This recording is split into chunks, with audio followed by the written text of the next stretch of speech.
যেই যুবক করছে বাদান, যেই যুবক করছে প্রেম, ওর ভালো নাই ওর মাথার বেরেন। যে করছে ভালোবাসা, ওর নাই দেহের আশা, ভালোবাসা করছে নাম হলো আকি বাদান, দিয়ে গেছে ওকে বাদান থাকি। এরপরে রাগ করে খায় গাঁজা, আল্লাহ দিবে বাদান সাজা। যে খাবে মদ হারাবে বাদান জান্নাতের পথ। যে খাইবে বাদান সিগারেট, তার নাই বাদান মুখের বেরেট। আর যে খাবে বিড়ি, তার মানে ধরবে কিরি। বিড়ি যারা খায় তাদের হাত দিয়ে গন্ধ, মুখ দিয়ে গন্ধ, দাড়ি দিয়ে গন্ধ, টুপি দিয়ে গন্ধ, চাদর দিয়ে গন্ধ, জামা দিয়ে গন্ধ, লেপ দিয়ে গন্ধ, বালিশ দিয়ে গন্ধ। আমার হয় সন্দ ওর বউ থাকে কেমনে রে আল্লাহ রে, জনগণ ঠিক কিনে। টাটকা বিড়ি খায়া বোর মুখের কাছে যখন মুখলে, বউ খালি মুখ ঘুরোয়। তো স্বামী কয় আমি তোমার মুখের কাছে মুখলে তুমি মুখ ঘুরো কে? বউ কয় শরম করে, লজ্জা করে।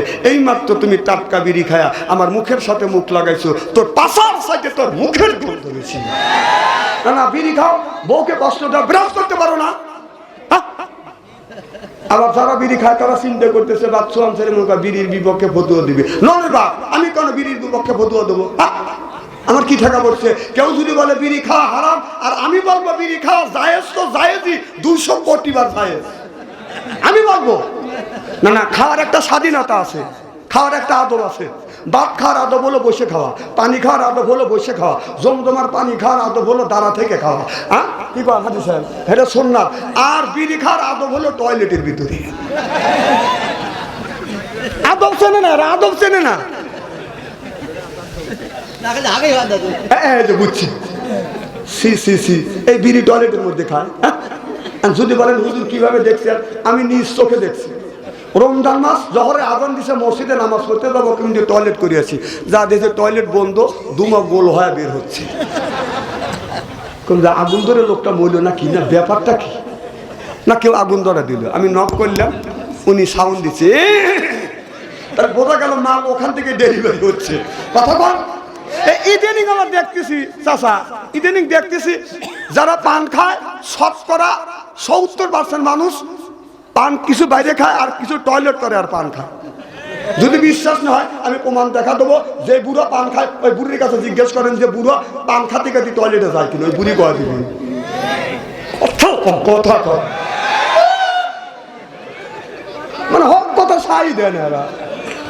আমি দেখি এক বুড়া মুখ লড়াতে লড়াতে টয়লেট থেকে বের হচ্ছে। আমি বললাম দাদু কোথায় গেছিলেন? কয় টয়লেটে। কম কি করলে? কয় টয়লেট করলাম। কম মুখে কি? কয় পান খাচ্ছি। কম পান খাইলে টয়লেট করলে? কয় পান না খাইলে আমার টয়লেট হয় না। সি সি, পান আমি ওই দিন থেকে আমি ফলো করা ধরলাম। এখন ফলো করে দেখি যে শতকরা 60-70% মানুষ টয়লেটে যা পান খায়। না না, পান একটা হালাল জিনিস, সেটা টয়লেটে যা খাও। না না, এইটা যদি হালাল মনে করে আপনার টয়লেটের মধ্যে যদি পান খায়, একটু গু তুলে চুন মনে করে বলা খায়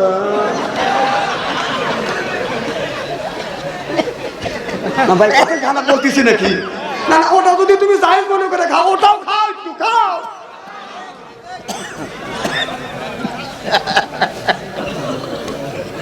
মারহাবা কর, মারহাবা, জোরে কর মারহাবা। আমার ভাইরা, আমার যেই যুবকের হাতে আছে বাদান, তার ফোন পালো থাকে না ওদের মন। যেই যুবকের নাই বাদান অর্থ, প্রেমে খায়া গেছে বাদান ব্যর্থ। প্রেম করে খাইছে ছাকা, হয়ে গেছে বাদান বাঁকা।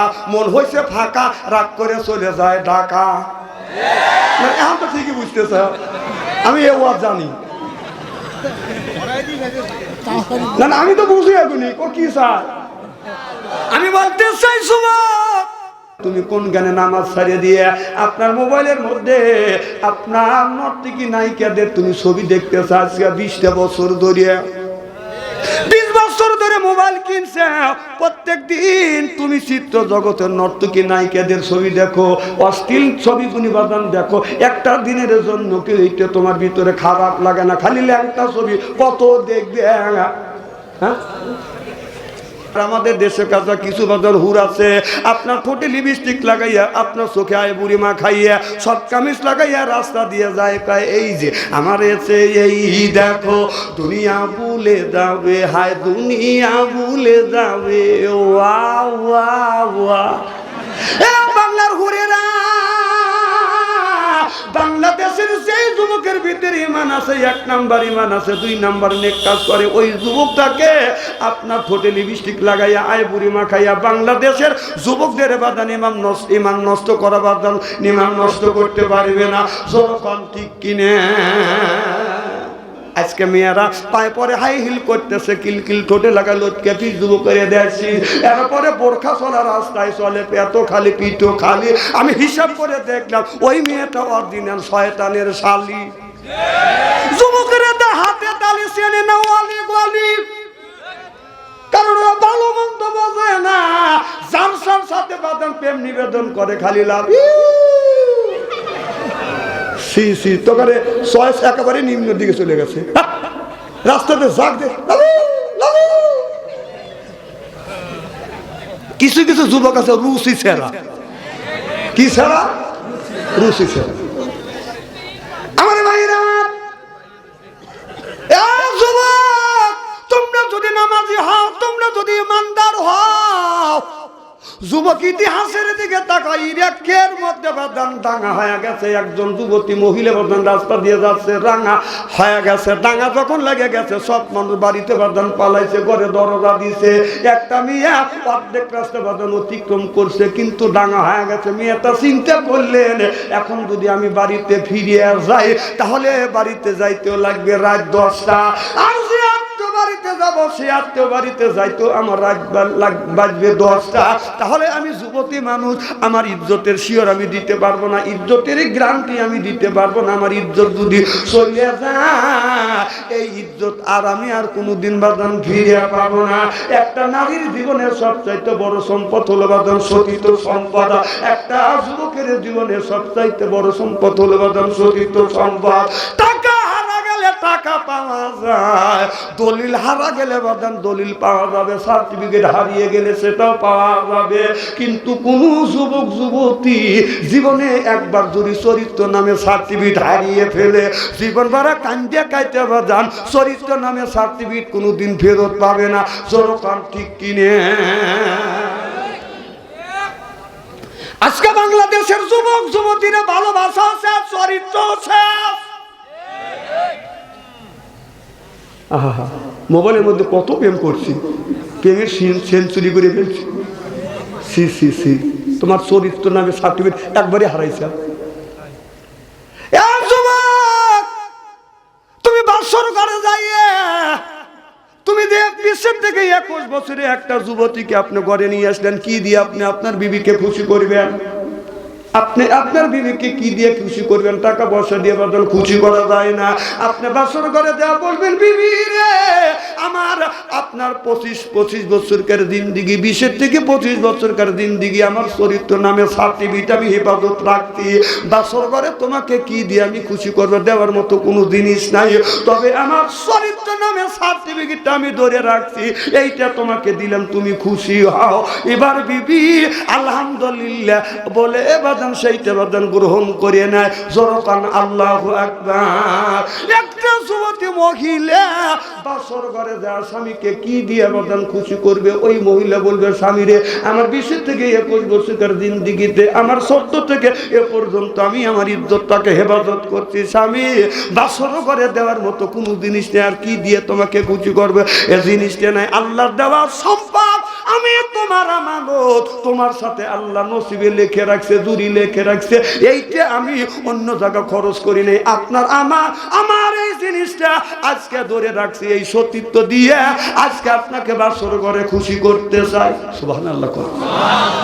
এ যুবক, এ যুবতী, আমি তোমাদের পায়ে নিচে হাত থেকে অনুরোধ করে বলবো, তুমি যদি চরিত্র নামে সার্টিফিকেট যদি এই সময় যদি হারিয়ে ফেলো, বাসর ঘরে যাইয়া তুমি তোমার স্বামীকে কি দিয়ে খুশি করবে? কি দিবে আমার, কি দিবে? আল্লাহর আদালতে তুমি কি জবাব দিবে?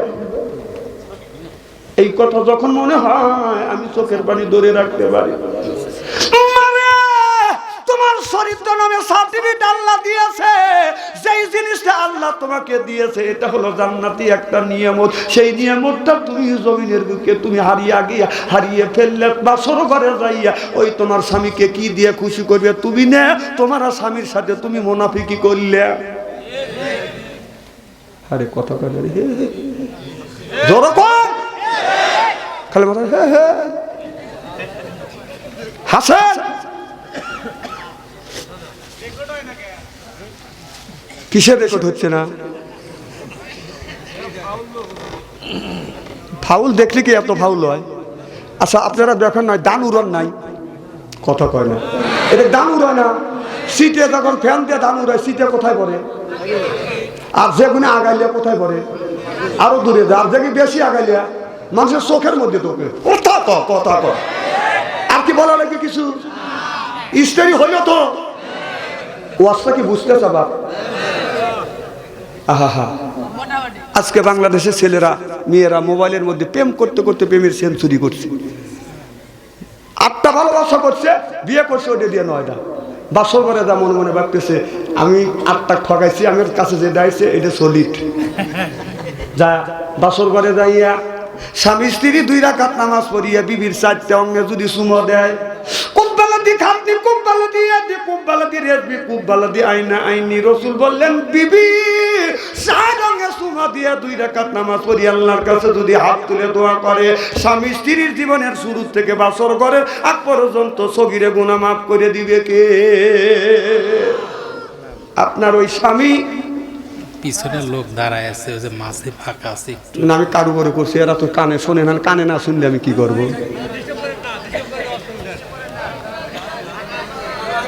ফাঁকা আছে বাবা, তোমরা একটু আগে ওই যে যেতে চায়, ওই লোক জ্ঞানীমান লোক যেতে চায়, বাপ খুব ফাইন করতেছ, যাও এটা ফাঁকা করে দিলে হল যাও। হ্যাঁ একটু জ্ঞান আছে, এরকম 2-1জন লোক মাঝে মাঝে তো ওঠে, উঠি যারা দাঁড়া আছে এরা বসার সুযোগ পাবি। মার ভালো একটা জোরে কর, বাজানো জ্ঞান আছে। ওই যে এটা ডিপ দিচ্ছে আরেকজন, এদিকটা কান চেহারা কি একবার খারাপ নাকি? শোনেন, আলেম যতই কালো হোক তার চেহারার দিকে চাওয়া থাকলে ছবিটা গুলো মাফ করে দেখে। জোরে কর সুবহানাল্লাহ, জোরে কর। আমার ভাইরা ওদিকে যেতে চাই না। যখন ডাঙা হয়ে গেছে মেয়েটা মনে মনে চিন্তা করলো, যদি আমি বাড়িতে ফিরে যাই, যদি আমার চরিত্রের উপরে আক্রমণ পড়ে, আবার আত্ম বাড়িতে গেলেও যদি চরিত্রের উপরে আক্রমণ পড়ে, তাহলে আমি কোথায় যাব? আমার চরিত্র নামে সার্টিফিকেট যদি হারিয়ে ফেলি, আল্লাহ তোই একজনের সাথে আমাকে জুরি লেগেছে, বাসর ঘরে যাইয়ে আমি আমার স্বামীর কাছে কি আমানত দেবো? সুবহানাল্লাহ, তো জোরে কর। এই বলে মেয়েটা চিন্তা করছে, যেই বাড়িতে যাই কোনো বাড়ি স্থান দেয় না, দরজা বন্ধ, পৃথিবীর নিরাপত্তা জায়গা হলো বাদান মসজিদ ছাড়া আর কোনো নিরাপত্তা জায়গা নাই। একটা বাদান মুসলিরা নামাজ পড়ে চলে গেছে, একজন ইমাম সাহেব ঘরে বাদান তালা দিবে, এমন সময় মেয়েটা দৌড়া মসজিদের মধ্যে ঢুকিছে। যখন যুবকটা বলতেছে, যুবতী তুমি কেন মসজিদের ভিতরে ঢুকলে, মসজিদ থেকে বের হও। এবার যুবতী বলে, যুবক আমার বাড়ি অনেক দূর, বাড়িতে যাইতে আমার 2-3 ঘন্টা লাগবে। তখন তো বাদান সাইকেল আপনার এইরকম গাড়ি ঘোড়া ছিল না, হাইতে হাইতে বাদান যাইতো। এই মসজিদে আমি একটা থাকতে চাই।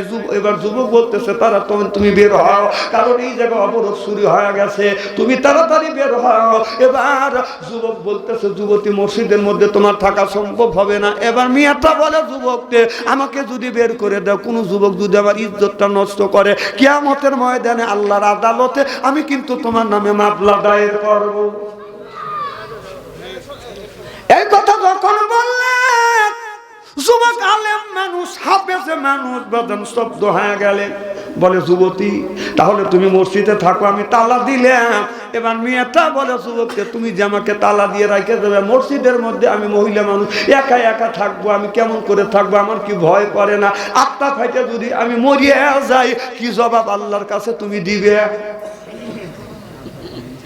আচ্ছা, মসজিদে কি সব মানুষকে একা একা থাকা সম্ভব? কথা কয়। তারপরে তখন ছিল ফাঁকা জায়গা। এবার বলে, তাহলে কি করা যায়? বলে, তুমি মসজিদে থাকো, আমিও থাকবো। এবার যুবক বলে, যুবতী এইটা কি সম্ভব? বলে, হ্যাঁ সম্ভব, তুমি থাকবে। বলে, তাহলে আমি থাকতে পারি, একটা শর্ত। বলো কি শর্ত? আযান দাও, সাথে সাথে মসজিদ থেকে তুমি বের হয়ে যাবে। কারণ যদি এলাকার মানুষজন যদি দেখে তুমি আর আমি এই মসজিদের মধ্যে থাকছি, তাহলে আমার ইজ্জত চলে যাবে, তোমার ইজ্জত চলে যাবে, আমার চাকরি চলে যাবে। আর আমার বাবা ছোট্টবেলা বাবা মারা গেছে, আমার মা আমাকে কষ্ট করে মানুষ করছে, এই মসজিদ থেকে যে হাদিয়া পাই এইটা দিয়ে আমার মার ওষুধ কিনে আমার মাকে আমি বাঁচা রাখছি। আমার মাকে যদি একদিন ওষুধ না খাওয়াই আমার মা বাঁচবে না, মা মারা যাবে। এই যুবতী, এইটা যদি শর্ত তুমি রাজি হও, আজান দেওয়ার সাথে সাথে মসজিদ থেকে তোমার বের হওয়া লাগবে। এবার যুবতী বলে, যুবকরে আমি মসজিদে আজান দেওয়ার সাথে সাথে বের হয়ে যাব, যেন তোমার চাকরির কোনো ক্ষতি না হয়। এই জিনিসটা আমি জানবো, তুমি জানবে, আর আল্লাহ জানবে। সুবহানাল্লাহ। এবার মেয়েটা মসজিদের দক্ষিণ পাশে বসে আছে, যুবকটা বেদান উত্তর পাশে যাইয়া বেদান বসে আছে। এমন সময় শয়তান তো বেদান বসে নাই, শয়তান ধোঁকা দিছে। যুবক, একটা সুন্দরী মহিলা মসজিদের মধ্যে এসে তোমার কাছে ধরা দিছে, হেলায় সুযোগ হারায়ও না, কেউ জানবে না, তুমি তোমার মনের আশা পুরো করো।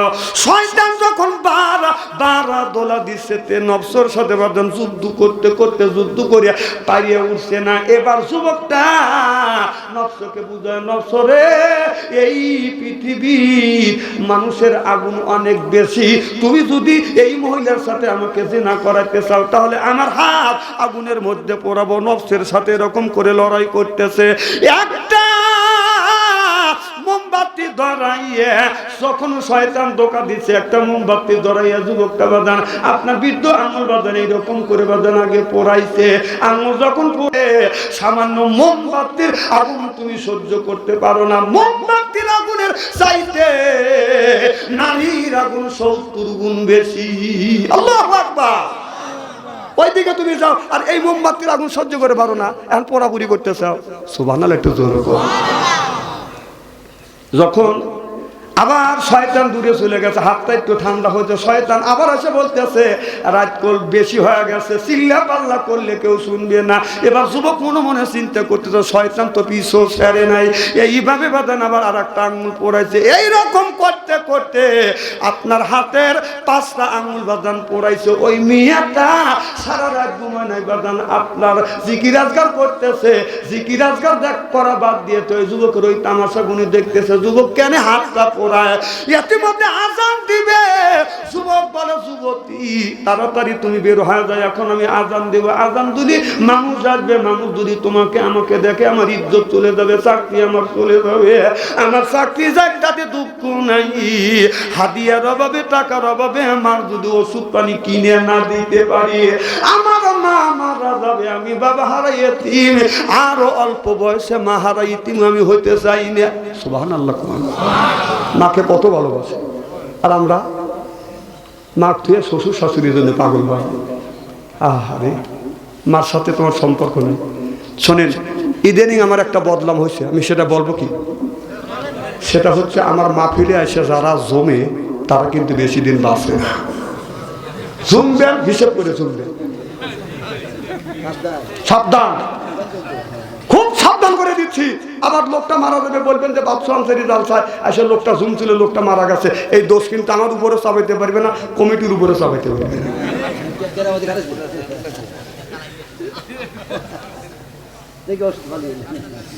খুব খারাপ লাগতেছে ভাই, মারহাবা কর।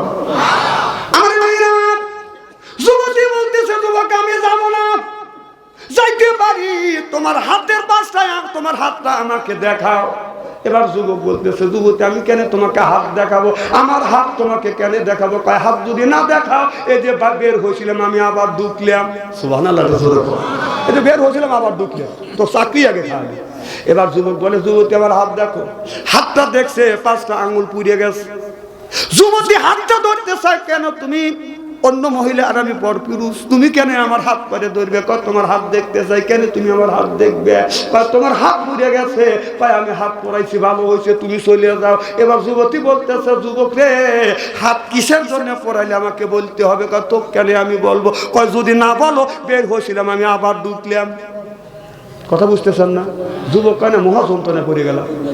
এবার যুবক বলে, যুবতী রে, শুনতে যদি চাও, আজকে তোমার কারণে আমার হাতে হাতের 5টা আঙ্গুল তো আমি পরাইছি। এবার যুবতী বলে আমি কি অন্যায় করছি তুমি হাত পরাইলে? বলে যুবতী তুমি একজন যুবতী মহিলা, আমি একজন যুবক ছেলে, তোমারও যেমন যৌবন আল্লাহ দিছে আমারও একটা যৌবন দিছে, কিন্তু তুমি যখন মসজিদের দক্ষিণ পাশে বসে আছো আমি উত্তর পাশে যখন বসে আছি, শয়তান আমাকে ধোঁকা দিয়ে বলতেছে যুবক রে হেলায় সুযোগ হারায়ও না, মহিলা যখন তোমার ঘরে আসছে তোমার যা খুশি তাই করো, দুনিয়ার কোনো মানুষ দেখবে না। আমি এই জন্যই হাতের আঙ্গুল পরাইছি। আবার যখন জ্বালা যন্ত্রণা হইতে শয়তান সরিয়ে গেছে, আবার যখন হাত ঠান্ডা হয়েছে শয়তান এসে আমাকে ধোঁকা দিছে।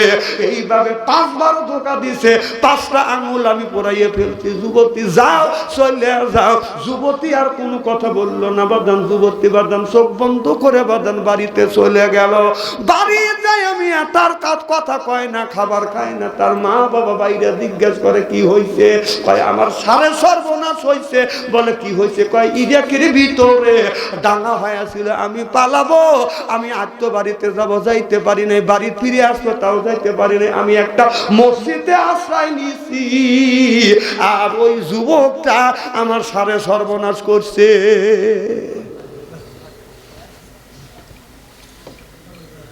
এই কথা যখন বলছে ওরা তো ধনী মানুষ, গোষ্ঠীর লোক নিয়ে বাজার দৌড়ে আসছে, জোরদার মুল্লুক তার, পালকি তার বউ তার, যদি পাই নরম অবাদান দেখায় তার উপরে গরম, প্রতিপক্ষ যদি হয় বাদান শক্ত হয়ে যায়, তাড়াতাড়ি করে বাদান বক্ত, কারণ ওই প্রতিপক্ষ শক্ত করে মারে বাদান থাপা, হাত ধরে কয় ও বাবা ও বাবা। শক্তর ভক্ত নরমের জোরকান ঠিক কিনে, যাহার মাথায় আছে তেল ভাই, যাহার মাথায় আছে তেল ভাই, তেল বাসে তাহার মাথায়। বাংলাদেশে বসত করা দায়, টাকা জোরে যাচ্ছে যাহার, লাঠির জোরে যাচ্ছে যাহার, সেই গ্রামের নেতা হয়। লাঠির জোরে যাচ্ছে যাহার, সেই গ্রামের প্রধান হয়। বাংলাদেশে বসত করা দায়। একটা ধনীর ছেলে আর গরিবের ছেলে মারামারি করছে। গরিবের ছেলে যদি পান্থা পাতার কাইলে জিরেও খায়, ধনী ছেলে বক্সের মাঝে শীতও পড়ে গেছে, ও কান্নাকাটি করতে বাদ চলে গেছে। যা বলতেছে আব্বা অমুক গরিবের ছেলে আমাকে মাইরে কিচ্ছু থই না, ওর বংশের মধ্যে গোষ্ঠীর মধ্যে 15-20 খান লাঠি আছিল, শাস্ত্র যেটা তো ভাই এই ফকিনের বেটা এত বড় সাহস, কে কোথায় আছিস? ফকিনের বেটা কাজকে শেষ করে ভালো কথা কয় না, কারণ রুশে কাছে মারবে। আর এই পক্ষে গরিব হলুক লাঠির জোর আছে, এমন 50 খান লাঠি, তখন বলতেছে লাঠি ভালা দে আল্লাহ বিচার করি। কথা কি বুঝতেছে? যদি দুর্বল হইতো কি করতো? বাইরে শোয়াইছো, যেই দেখছো ওই পক্ষতে বেশি, তখন কয় আল্লাহ তোর কাছে ছেড়ে দিলাম, তুই বিচার করিস। আল্লাহকে আমার ঠেকা পড়ছে। দুর্বল হলি তো বাইরে শোয়াইতে। কথা কম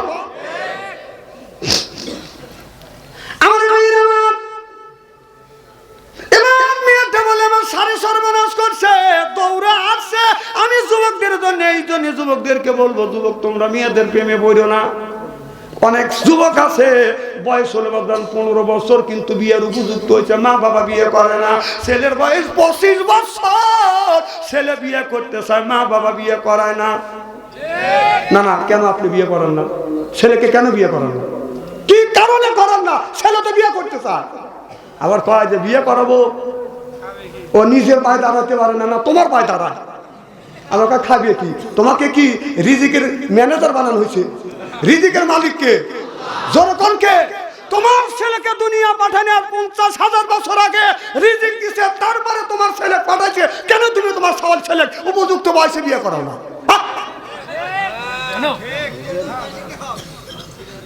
তুমি যে বিয়ে করাচ্ছ না, ছেলের বয়স 25 বছর, ও মোবাইলের মধ্যে প্রেম ভালোবাসা করে যত অন্যায় করবে, এই অন্যায় কিন্তু 3 ভাগে ভাগ হবে। কথা কর, কয় ভাগ? 1 ভাগ পাবে ছেলে, 1 ভাগ মা, 1 ভাগ বাবা। বিশ্বাস যদি না হয় মরিয়ে দেখে। হ্যাঁ, আপনার ছেলে মোবাইলের মধ্যে কি করতেছে? রাত 9টার সময় আপনার ঘরের মধ্যে ঢুকে ফেসবুকের মধ্যে ঢুকছে, 3:30 পর্যন্ত ফেসবুকের মধ্যে ছেলেটা আপনার ওয়েটিং এ রয়েছে।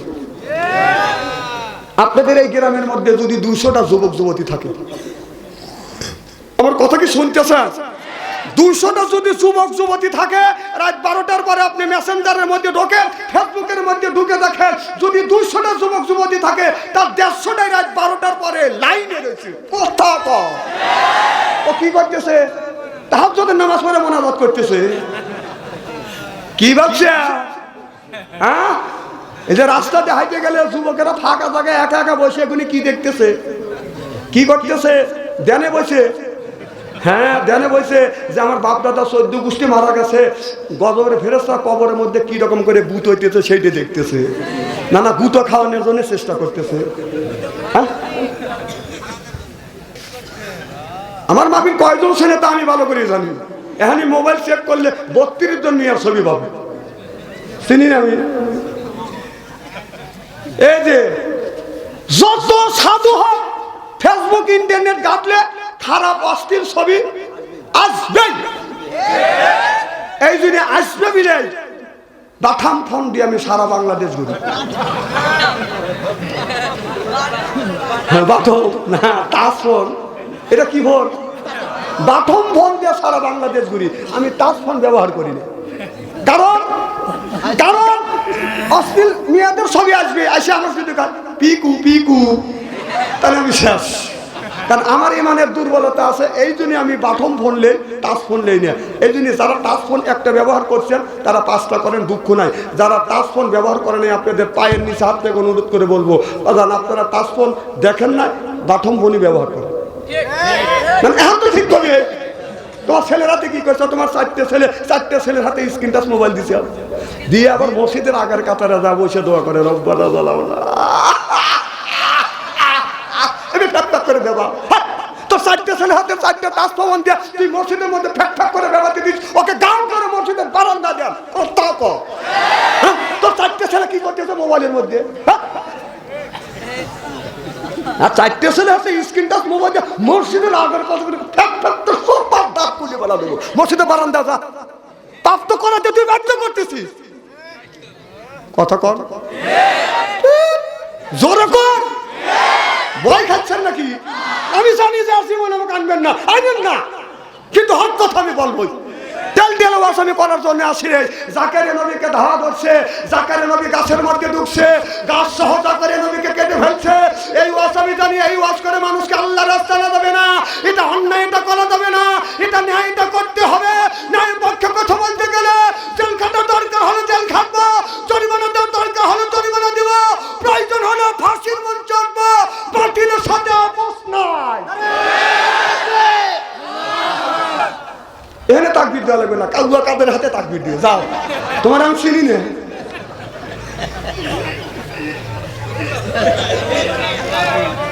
এখনো মা করতেছ তো। যেদিন ডাক্তার ইন্নুস আছে একদিন দোয়া ইন্নুস পড়ো। আবার হুমকি দিছে, উনি তো মরছে, ওনার তো অত খারাপ কাজ করে নাই, খারাপ কাজ করছে তার পরিষদ যা। কথা কর, হে চিন্তা করছে তো আমার তো জীবন নিলে শেষই। এই দিনে মাঝে মাঝে হুমকি দিবে, আর ওর অনুসরণ করে যেই বাড়াবে আবার বাংশু শুরু করে দিবে। এইভাবে ওয়াতে মার খাওয়ানোর চেষ্টা করতেছে সেই।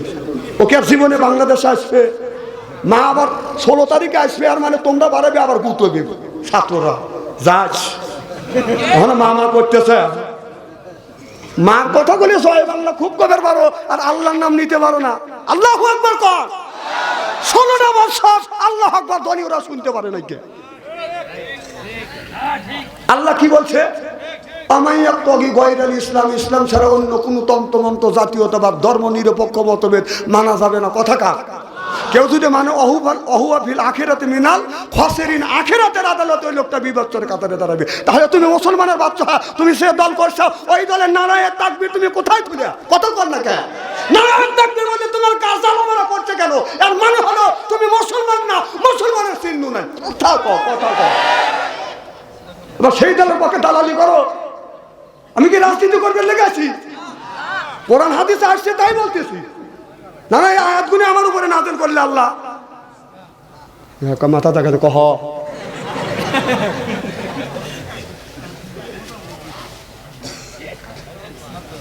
ভালো মারা যেতে হবে, মরতে হবে। গোটা জিন্দেগীর হিসাব কার কাছে দিতে হবে? জনগণ কার কাছে? বাহ, আমরা যে দলগুলি ছোটবেলা থেকে করে আসছি, ওই দলের নেতা নেত্রীরা কোনোদিনও বলে নাই বাবা নামাজ পড়ো, কারণ নামাজ পড়লেই তো খারাপ, ওদের পথে যাবে না। কতক্ষণ একটা নেতা নেত্রী কি বলছে নামাজ পড়ো, এই তোমরা নামাজ পড়ো না কে, নামাজ বাধ্যতামূলক পড়ো, বরং আজানের সময় ওদের বক্তৃতা চলছে, মসজিদের আজান বন্ধ করে দিছে, এরকম রেকর্ড বাংলাদেশ হয়ে গেছে। তা দিছে এখন তো করতেছে, তখন তো কর নাই না, কলি তো বাদশাহ তো জেলটা ঠিক মতোই খাচ্ছে, এখন কল ফাইন করে চাষা দেখাইতেছে, তখন কর দেখাবার পারে নাই। যারা ওর হ্যার অনুসারী আছে, আবু জেহেল যার মরে গেল না, ওর অনুসারীরা বসে বসে কাঁদতেছে, তো রসুলের সাহাবীরা বলতেছে কান্দ কেন, আমার নেতাকে মারে ফেলাইছে, শোকে কাঁদতেছে, তো মা চলে গেছে, শোকে এখনো কাঁদতেছে। তুই ভালো মন্দ বোঝার মতো তোর একটুকু বড় শক্তি নাই।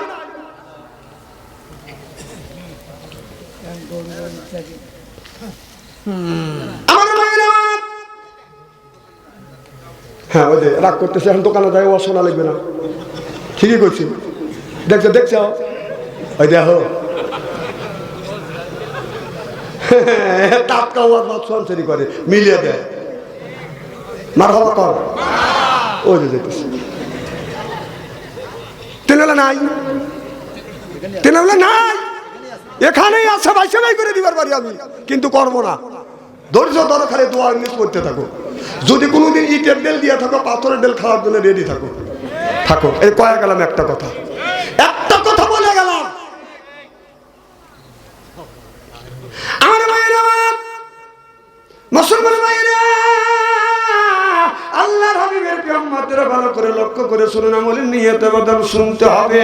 এইবার এই মেয়েটা যখন বলছে ওর বাইরা আসিয়া কোন শোনা নাই, যুবকটাকে ডাক দিছে, মসজিদের ইমামকে কয় আমি বলাও স্যার, এমন বারে বাদান বাইরে আইছে, বাদান আপনার অজ্ঞান করে ফেলছে। যুবকটা যখন অজ্ঞান ছিল, যখন জ্ঞান ফিরে গেল, এলাকার মানুষদের কাছে বিচার চাইলো, কি অন্যায় হয়েছে, কয় আমারও বোন এক রাত ছিল এই জায়গা, আমার বোনের সাথে দুর্ব্যবহার করছে। এলাকার সব মানুষ বলতেছে হুজুর এত খারাপ, কার পিছনে নামাজ পড়লেন, ভালো মন্দ শুনলো না, পাইকের হারে বলতেছে হুজুররা খারাপ। ওই আমাদের পাইকের হারে কয় না যে মৌলবাদ, কি বাদ, যে নামাজ পড়ে, মৌলবাদের অর্থ বোঝা লাগবে না, যে নামাজ পড়ে, রোজা রাখে, হজ করে, জাকাত দেয়, কোরবানি করে, ওইটাই হলো মৌলবাদ। সুবহানাল্লাহ, একটা জোরে কর সুবহানাল্লাহ। তাহলে আপনি কি নামাজ পড়েন? কথা কয় না। নামাজ কি আমরা কম বেশি পড়ি কিনা? জোরে কর, পড়ি কিনা? কোরবানি করি কিনা? আল্লাহকে মানি কিনা? রোজা রাখি কিনা? হজ করি কিনা? তাহলে এইগুলি যারা করে তারা হলো মৌলবাদ। কথা কর সুবহানাল্লাহ, জোরে কর। তাহলে আমরা নামাজ রোজা পড়ি, আল্লাহকে বিশ্বাস করি, আমরা যদি মৌলবাদ হয়ে থাকি, তাহলে তুই কি বাদ তাই কর, তুই কি কর, তুই কি বাদ কর। তার পিছনে যে গরু আর বললি পারে দোকানে আয়, হ্যাঁ কথা আমারটা বলতেছি। মৌলবাদ মানে কি? মৌলবাদ মানে হলো যারা মূলের উপরে বিশ্বাসী, মূলকে আল্লাহ, মূলকে আল্লাহ রাসূল, মূলকে কোরআন, মূল হলো হাদিস। সুবহানাল্লাহ, জোরে কর। এটা বলা হয় মৌলবাদ। যে নামাজ পড়ে সেই মৌলবাদ, নামাজ পড়লে মৌলবাদ, রোজা রাখলে মৌলবাদ, হজ করলে, যাকাত দিলে মৌলবাদ, আল্লাহকে মানলে মৌলবাদ, হজ করলে মৌলবাদ, এই যে রোজ নামাজ রোজা রাখবেন ও মৌলবাদ।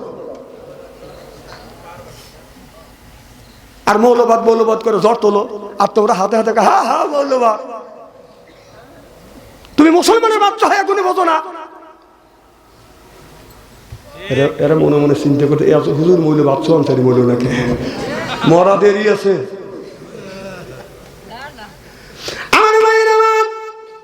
বললে দেখো মৌলবাদরা কি করছে।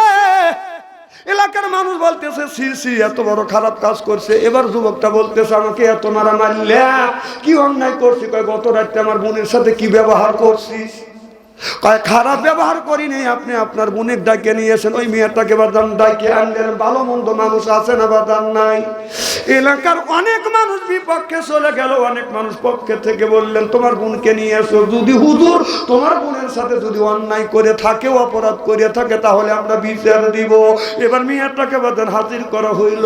এবার বলো যুবক, এই মেয়েটার সাথে তুমি কি ব্যবহার করছো? এবার যুবকটা ইমাম সাহেব কান দেয়ার বলে হুজুর আমি যদি অন্যায় করে থাকি আপনি তার কাছে জিজ্ঞেস করেন, আমি কি অন্যায় করব? কারণ গরিবের মিয়া আর গরিবের ছেলে যদি প্রেম আর ভালোবাসা করে এলাকার মধ্যে বদলাম ছড়িয়ে যায়। যখন ঠিক কিনে ইমাম সাহেবকে বলে, ইমাম সাহেব আপনি হলেন নেতা, দেখেন একটা গরিবের ছেলে আর গরিবের মেয়ে কি করছে, গ্রামটাকে নষ্ট করছে, প্রেম প্রীতি ভালোবাসা করিয়ে আপনার গ্রামটাকে নষ্ট করছে, হুজুর নিশ্চয় বিচার করে।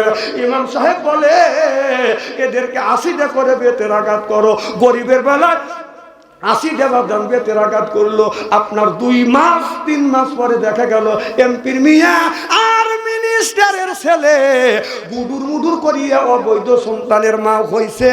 এবার ইমাম সাহেবকে যা বলে, হুজুর গরিবের বেলায় আপনি 80টা বেতের আঘাত করছেন, এই দেখেন এমপির মেয়ে আর মিনিস্টারের ছেলে গুডুর মুডুর করিয়া অবৈধ সন্তানের মা হয়েছে, হুজুর আপনি নিজ বিচার করে দেন। ইমাম সাহেব তখন পাগড়ি বেড়ে আর কয়, আল্লাহ এখন কি করি, ফতুয়া দিলে আমার ইমামতি যাবি।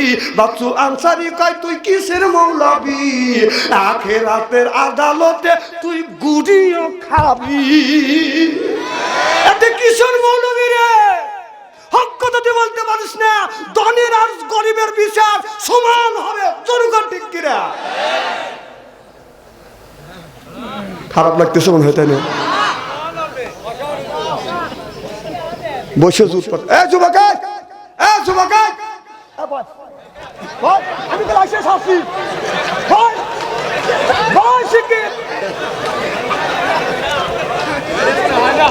হেলো মনে করছে, তাই না? হ্যাঁ, আমার মাহফিলে আসা যায়, যাওয়া যায় না, কি ঠিক আছে না?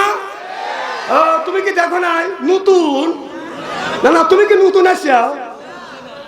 আমার মাহফিলে আসা যায়, যাওয়া যায় না, পেশা বসলে ওই জায়গায় মূর্তি। আমি তো দৈনিক কি আসি, জীবনে প্রথম আসছি, আর বসা দিবে তুমি ফুট করে চলে যাবে। একজন মিস কল দিছে, তার প্রেমে পাগল হয়ে গেছে। তোমার কোরআন হাদিসের প্রেম নাই?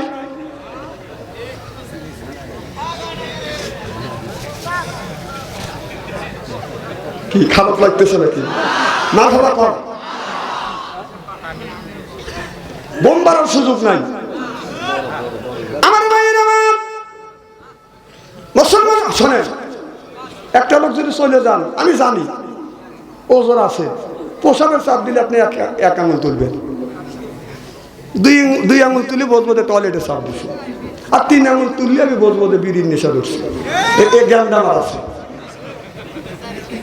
হাতের আঙুল না তুলে অনুমতি না নিয়ে আপনারা কোন বিবেকে চলে যান?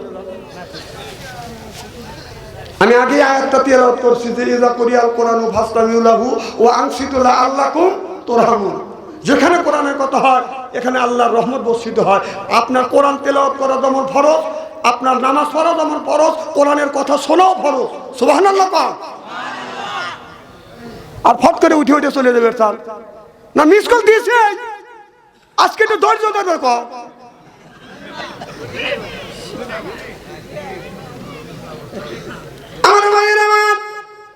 আর কি আধা ঘন্টা সময় দিবেন? আচ্ছা, আখিরে মোনাজাত করে যার মন মানসিকতা আছে তো নারায়ণ তাকবীর। আমার ভাইরা, এবার মেয়েটাকে যখন হাজির করা হইল, ভালো মন্দ লোক কাছে বলতেছে, মা তুমি বলো এই যুবকটা তোমার সাথে কি ব্যবহার করছে? বলে এই জায়গা যখন ডাঙা লাগছে, ইরাকে ডাঙা লাগছে, বাড়িতে আমি যাবো, যাইতেও আমার রাইত হবে, আসতেও রাইত, আর তো বাড়ি যাইতেও রাইত হবে। চিন্তা করলাম রাস্তা দিয়ে যদি যাই আমার ইজ্জত নষ্ট হবে, এই জন্যই এই ভাবিয়ে আমি মসজিদের মধ্যে ঢুকছি। এই যুবকটাকে বললাম আমাকে মসজিদের থান দিতে হবে। যুবক বলেন আমি আপনাকে থান দেব না। আমি যুবকটাকে বললাম, যুবক রে, আমি যদি আমাকে যদি বের করে দেয়, এখানে যদি জায়গা না দেয়, আমার ইজ্জত যদি চলে যায়, ইজ্জত যদি কেউ নষ্ট করে, কিয়ামতের ময়দানে আল্লাহর আদালতে আমি তোমার নামে মামলা দায়ের করব। হুজুর এই কথা বলছি, যুবকটা আমাকে জায়গা দিছে। আমি মসজিদের দক্ষিণ পাশে বসিয়া আর যুবকটা উত্তর পাশে বসিয়া আমি তাকা তাকা দেখলাম এই মোমবাতি জ্বলাইয়া মোমবাতি জ্বলাইয়া আপনার হাতের আঙুল পাঁচটা এরকম করে পড়াইছে। আমি যখন মসজিদ থেকে বের হয়ে যাব, যুবকের সাথে চুক্তি, আজান দেওয়ার সাথে সাথে মসজিদ থেকে বের হয়ে যাব, তাহলে কেউ দেখবে না। আমি আমি বললাম যুবক আমি মসজিদ থেকে বের হব, কেন তোমার হাতটা তুমি পরাইলে? যুবক বলতে চায় না। তারপরে যুবক বলল, যুবতী হাতটা পরাইছি, ঘরের মধ্যে তুমি একজন যুবতী মহিলা, শয়তান বসে না, শয়তান আমাকে ধোঁকা দিচ্ছে, তুমি সামান্য সুযোগ হারায়ও না। এই মেয়েটার তুমি যা খুশি তাই করো, তুমি হেলাই সুযোগ হারায়ও না। এই জন্যই শয়তানকে তাড়ানোর জন্য নফসের সাথে লড়াই করে করে 5টা আঙুল পরাইছে। এই যুবকটা আমার জন্য 5টা আঙুল পরাইছে। আর এই যুবকের সাথে যদি আমাকে বিয়ে না দাও, এই যে আইসি আর আমি বাড়ি যাব না। সুবহানাল্লাহ। তখন কয় যে আন্দাজে এসে যে মারলে, এখন তোমার বোন কয় কি? কয় তুমি এই কথা, তুই তো এই কথা বলছিস। আমি বলছি এই কথা না বললে তার সাথে তুমি আমাকে বিয়ে দিতে না। যুবকের সাথে যদি জীবনে বিয়ে করি, এই যুবকটাকে বিয়ে করব, এর মতো ভালো মানুষ, আল্লাহর ওলি মানুষ আল্লাহর জমিনে হয় না। আমার কাছে এই যুবকটা হলো আল্লাহর ওলি, আল্লাহর ওলি। আল্লাহু আকবার কর। এবার ওই যুবকের সাথে যখন বাজান বিয়ে হয়ে গেল, যুবকটাকে এমন মারা মারছে, বাসর ঘরে যাইয়া যুবকটা চোখের পানি ফেলে দিয়ে দিয়ে কান্দে। আর ওই যুবক যুবতীর সাথে কথা কয় না, কি স্বামী তুমি বাসর ঘরে কথা বললে না কেন? বলে, স্বামী রে আমি অন্যায় করছি, ভুল করছি, আপনি পাও পরে ধরলাম, আপনি আমাকে মাফ করিয়ে দেন। স্বামী আপনি মার খাইছেন আমার জন্য, আমি যদি এই কথা যদি না বলতাম আমি আপনাকে পাইতাম না, আমি ভুল করছি, আপনি আমাকে মাফ করে দেন। আর আমার জন্য যদি আমার জন্য আপনি মার খাইছেন, আমি পিটাকে দিলাম, যত খুশি মাইরে আপনি প্রতিশোধ নেন। এবার যুবকটা আলেম মানুষ হাতটা টান করে দেয়, বিবি রে আমার হাত আর তোমার পিঠ নেয়া, বিবি হাত আগে দিলাম, তুমি আমার কাছে আসো। এবার যুবকটা হাত টান করে দিছে, মেয়েটা দৌড়ে আছে, স্বামীর বুকের উপরে বাদান মাথা ঠেকাইছে। এবার যুবকটা মহিলার বাদান চুলের উপরে চুমো দিছে, আপনার 2টা গালে 2টা চুমো দিছে, কপালে চুমো দিছে। হাদিস শরীফের মধ্যে আসছে বাসর ঘরে যাইয়া 4 রঙে চুমো দিবে, কুব্বালা দি খাতনি, কুব্বালা দি রেজবি, কুব্বালা দি আইনা আইনি, কই কুব্বালা দি আইনা আইনি, 4টা জায়গা চুমো দিয়া নফল নামাজ পড়ি আল্লাহর কাছে যদি দোয়া করে, স্বামী স্ত্রীর জীবনের শুরু থেকে বাসর ঘরের আগ পর্যন্ত কবিরে গুনাহ মাফ করে দিবে আল্লাহ। যখন আল্লাহু আকবার।